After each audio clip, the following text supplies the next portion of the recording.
Hi అండి అందరికీ ఈరోజు మన ఛానల్లో పపాయ హల్వాని మీతో షేర్ చేయబోతున్నాను. అచ్చం క్యాటరింగ్ స్టైల్లో ఏ విధంగా చేస్తారో అలానే మీతో షేర్ చేయబోతున్నానండి. చాలా బాగా కుదిరింది. మీరు కూడా వీడియో లాస్ట్ వరకు స్కిప్ చేయకుండా చూడండి. ముందుగా రా పపాయని తీసుకొని ఈ విధంగా తొక్కని పీల్ చేసుకోవాలి. అయితే పపాయ ఫ్రెష్గా ఉండేటట్టు చూసుకోండి. హల్వా టేస్ట్ బాగుంటుందన్నమాట.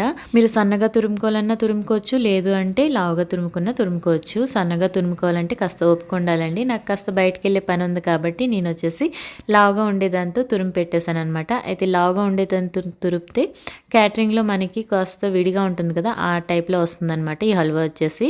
మీకు ముద్దగా కావాలి అంటే సన్నంగా ఉండే గ్రేటర్ తోటి తురుము పెట్టుకుంటే బాగుంటుంది. ఇలా అయినా చాలా బాగుంటుందండి. ఒకసారి ఇలా కూడా ట్రై చేయండి. ఇలా పపాయ అంతా తురుము పెట్టుకున్నాక ఇప్పుడు స్టవ్ పైన ప్యాన్ పెట్టి ఇదంతా కూడా ఫ్రై చేసుకోవాలండి. ఈ పపాయ తురుము వచ్చేసి 1/2 కిలో వరకు ఉంటుంది. కావా కూడా నేను పాలతో చేసిన కావా కదండి. ఇది ఏ విధంగా చేశానో మరొకసారి వీడియోలో నేను మీతో షేర్ చేస్తాను. ఈ కావా కూడా నేను ఇప్పుడు పపాయ హల్వాలో యాడ్ చేస్తాను. ఇది యాడ్ చేయడం వల్ల టేస్ట్ కూడా చాలా బాగుంటుంది. ముందుగా వెడల్పాటి బాండి స్టవ్ మీద పెట్టి ఒక 4-5 స్పూన్ల వరకు నెయ్యిని వేసుకోవాలండి. ఈ నెయ్యి కూడా నేను ఇంట్లో తయారు చేసుకుందేని హోమ్ మేడ్ ఘీ అనమాట.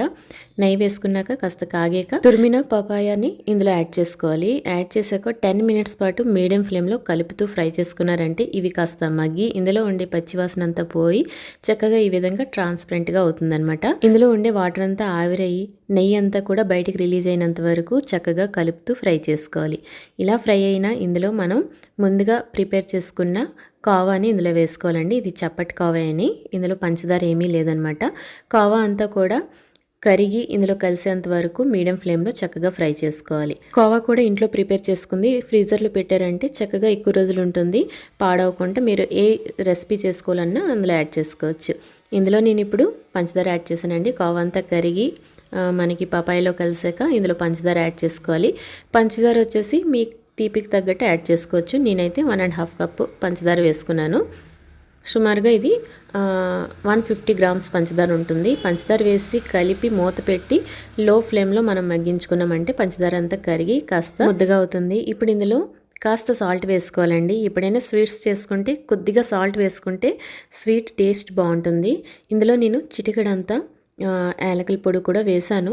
నచ్చితే వేయొచ్చు, లేదంటే లేదండి. మా ఇంట్లో ఇలాచీ పౌడర్ అంతగా నచ్చరు కాబట్టి కాస్త తక్కువగానే వేశాను అనమాట. ఫైనల్గా ఘీలోన కాస్త జీడిపప్పులు వేయించుకున్నానండి. ఈ జీడిపప్పులతో పాటు మీరు కిస్మిస్ వేసుకోవచ్చు, బాదం కూడా వేసుకోవచ్చు అండి. ఏ డ్రై ఫ్రూట్స్ అయినా ఇందులో యాడ్ చేసుకోవచ్చు. పంప్కిన్ సీడ్స్ వేసుకున్న చాలా బాగుంటుందన్నమాట. నేను కేవలం జీడిపప్పులు వేసి కాస్త గోల్డెన్ కలర్ వచ్చినంత వరకు ఫ్రై చేసుకొని నేతితో పాటు ఇందులో జీడిపప్పులు కూడా యాడ్ చేసేసి ఒకసారి బాగా కలుపుకొని ఒక 2-3 నిమిషాల పాటు అలా మగ్గించుకొని దించేసి వేడిగా తిన్నారు అంటే చాలా టేస్టీగా ఉంటుంది. ఇప్పుడు ఏ హల్వా కూడా అయినా కాస్త గోరువెచ్చగా చేసుకొని తింటే టేస్ట్ చాలా బాగుంటుంది. చివరిలో నేను ఇందులో జాజికాయ ఉంటుంది కదా, జాజికాయ పొడి కాస్త వేసుకున్నారంటే డిఫరెంట్ టేస్ట్తో ఇంకా బాగుంటుందండి. జాజికాయ పొడి కొద్దిగా వేసాను. మీకు ఇందాకనే చెప్పాను కదా, యాలకుల పొడి కాస్త తక్కువగానే వేస్తానండి స్వీట్స్లో. నేను ఆ ఫ్లేవర్ కాస్త ఎక్కువగా నచ్చదనమాట మా ఇంట్లో. అందుకే కొద్దిగా చిటికెడంతా ఇలాచీ పౌడర్ వేసి ఒకసారి బాగా కలిపేసి వేడిగా సర్వ్ చేశాను అనమాట. అందరికీ బాగా నచ్చింది. మీరు ఇంట్లో ట్రై చేసి మీకు ఎలా కుదిరిందో కామెంట్ బాక్స్లో నాతో షేర్ చేయండి.